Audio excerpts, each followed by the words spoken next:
আচ্ছা, আধুনিক জীবনের এই যে এত চাপ, এত স্ট্রেস, এগুলো সামলাতে আমরা কত কিছুই না করি। কিন্তু কি হবে যদি বলি এর সমাধানটা হাজার বছরের পুরনো এক দর্শনের মধ্যেই লুকিয়ে আছে? চলুন আজ আমরা সেই প্রাচীন জ্ঞানের গভীরে ডুব দিই। এই প্রশ্নটা কিন্তু আমাদের সবার মনেই কখনো না কখনো আসে, তাই না? জীবনে বড় কোনো সাফল্য আসে, আনন্দের মুহূর্ত আসে, কিন্তু সেগুলো কেন জানি স্থায়ী হয় না।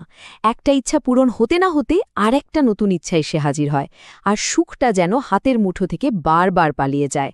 অনুভূতিটা খুব চেনা, তাই না? ব্যাপারটা বুঝতে হলে বৌদ্ধ দর্শন আমাদের দুটো জিনিসের মধ্যে একটা দারুণ পার্থক্য দেখায়। একটা হলো সুখ আর একটা মানসিক শান্তি। দেখুন, সুখ জিনিসটা প্রায়ই ক্ষণস্থায়ী আর বাইরের পরিস্থিতির উপর নির্ভর করে। যেমন ধরুন, একটা নতুন চাকরি পেলাম বা পছন্দের একটা ফোন কিনলাম, খুব আনন্দ হলো, কিন্তু এই আনন্দটা শর্তাধীন। অন্যদিকে মানসিক শান্তি হলো একটা গভীর স্থিতিশীল অনুভূতি, যা ভেতর থেকে আসে। বাইরের জগতে যাই চলুক না কেন, জীবনের উত্থান পতনেও এটা স্থির থাকে। সমস্যাটা হয় তখনই যখন আমরা বাইরের জিনিসের মধ্যে সুখ খুঁজতে থাকি। তখন আমরা আসলে এক অন্তহীন চক্রে আটকে যাই।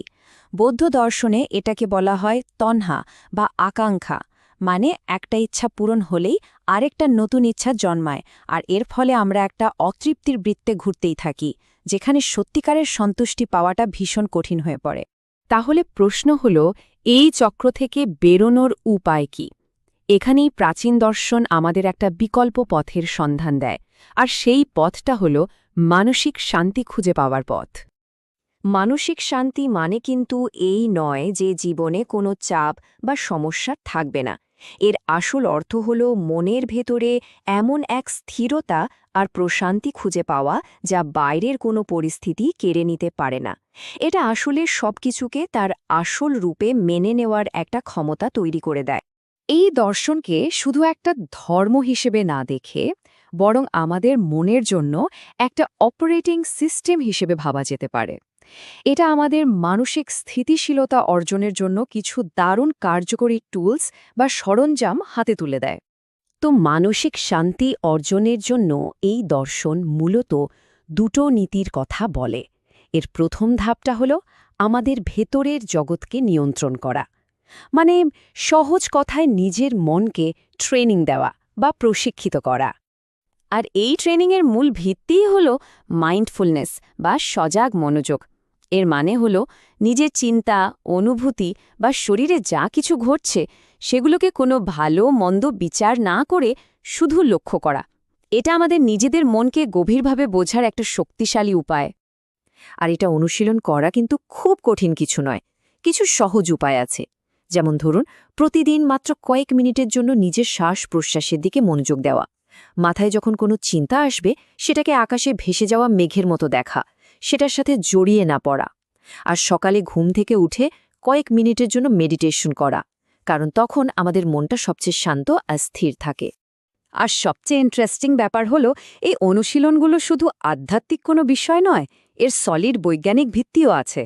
অনেক গবেষণায় দেখা গেছে যে মাইন্ডফুলনেস উদ্বেগ কমাতে, মানসিক প্রশান্তি বাড়াতে আর নিজের আবেগ নিয়ন্ত্রণে দারুণভাবে সাহায্য করে। এমনকি হেলথকেয়ারের মতো হাই প্রেশার জবেও এর উপকারিতা প্রমাণিত। বেশ, মনকে শান্ত করার পর আসে দ্বিতীয় নীতিটা, আর সেটা হলো উদ্দেশ্য নিয়ে জীবনযাপন। অর্থাৎ আমাদের ভেতরের যে প্রশান্তি, সেটাকে বাইরের কাজের মাধ্যমে ফুটিয়ে তোলা। এর একটা খুব গুরুত্বপূর্ণ অংশ হল সঠিক জীবিকা, যা আসলে বৌদ্ধ অষ্টাঙ্গিক মার্গের একটা অংশ। এর মূল কথাটা খুব সহজ: এমন কোনো পেশায় যুক্ত থাকা যা নিজের, অন্যের বা পরিবেশের কোনো ক্ষতি করে না, বরং সমাজের জন্য ভালো কিছু করে। আর দেখুন, মজার ব্যাপার হলো এই হাজার বছরের পুরনো ধারণাগুলো এখনকার মডার্ন কর্পোরেট জগতেও প্রাসঙ্গিক হয়ে উঠছে। নৈতিক লিডারশিপ বা সিদ্ধান্ত গ্রহণের ক্ষেত্রে অষ্টাঙ্গিক মার্গের মতো নীতিগুলো এখন হিউম্যান রিসোর্স ম্যানেজমেন্টের মতো ফিল্ডেও ব্যবহার করা হচ্ছে। এই উদ্ধৃতিটা কিন্তু আমাদের অন্তহীন জাগতিক আকাঙ্ক্ষার অসারতাকে দারুণভাবে তুলে ধরে। এটা যেন আমাদের মনে করিয়ে দেয় যে বস্তুগত জিনিসের পেছনে যতই ছোটাছুটি করা হোক না কেন, সত্যিকারের তৃপ্তি কখনোই সেখান থেকে পাওয়া সম্ভব নয়। উদ্দেশ্য নিয়ে জীবনযাপন কিন্তু শুধু কাজের মধ্যেই সীমাবদ্ধ নয়, এর মধ্যে আরও অনেক কিছু আছে। যেমন মননশীল কথাবার্তা, মানে সত্যি আর দয়ার সাথে কথা বলা। করুণা মানে অন্যের কষ্ট বা তার পরিস্থিতিটা বোঝার চেষ্টা করা। আর অবশ্যই কৃতজ্ঞতা, অর্থাৎ যা নেই তা নিয়ে না ভেবে যা কিছু আছে তার জন্য সন্তুষ্ট থাকা। কিন্তু এখানে একটা বড় প্রশ্ন চলে আসে, এই 1000 বছরের পুরনো জ্ঞান আজকের এই আধুনিক বিশ্বে সত্যি কতটা প্রাসঙ্গিক? চলুন এবার সেই দিকটাই একটু খতিয়ে দেখা যাক। আর দেখুন, ব্যাপারটা কিন্তু এখন আর শুধু বইয়ের পাতায় আটকে নেই। এই ধারণাগুলো এখন আর শুধু দার্শনিক আদর্শ নয়, এগুলো নিয়ে রীতিমতো গবেষণা হচ্ছে এবং বাস্তব দুনিয়ার সমস্যা সমাধানে এগুলোকে কাজে লাগানো হচ্ছে। এর প্রাসঙ্গিকতা আমরা চারিদিকেই দেখতে পাই। যেমন ধরুন, স্বাস্থ্যসেবায় মাইন্ডফুলনেস এখন মানসিক চাপ কমানোর একটা প্রমাণিত উপায়। ব্যবসায় অষ্টাঙ্গিক মার্গ নৈতিক নেতৃত্বকে উৎসাহ দিচ্ছে। আর অর্থনীতিতে সঠিক জীবিকার ধারণাটা আমাদের শেখাচ্ছে যে শুধু অর্থনৈতিক প্রবৃদ্ধির চেয়ে মানুষের মর্যাদাকে বেশি গুরুত্ব দেওয়া উচিত।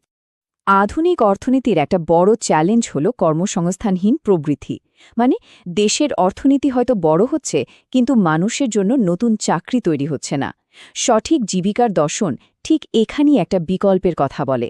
এটা এমন একটা অর্থনৈতিক মডেলের দিকে ইঙ্গিত করে যা শুধু লাভের পেছনে না ছুটে মানুষের মর্যাদা আর সুস্থতাকে অগ্রাধিকার দেয়। সবশেষে এই প্রশ্নটা আমাদের সবার জন্য, একটা সফল, একটা পরিপূর্ণ জীবনকে আসলে কিভাবে মাপা উচিত? যা কিছু অর্জন করা হয়েছে সেই তালিকা দিয়ে, নাকি মনের ভেতরে যে গভীর শান্তিটা তৈরি করা গেছে সেই অনুভূতির মাধ্যমে? উত্তরটা হয়তো আমাদের প্রত্যেকের নিজের দৃষ্টিভঙ্গির মধ্যেই লুকিয়ে আছে।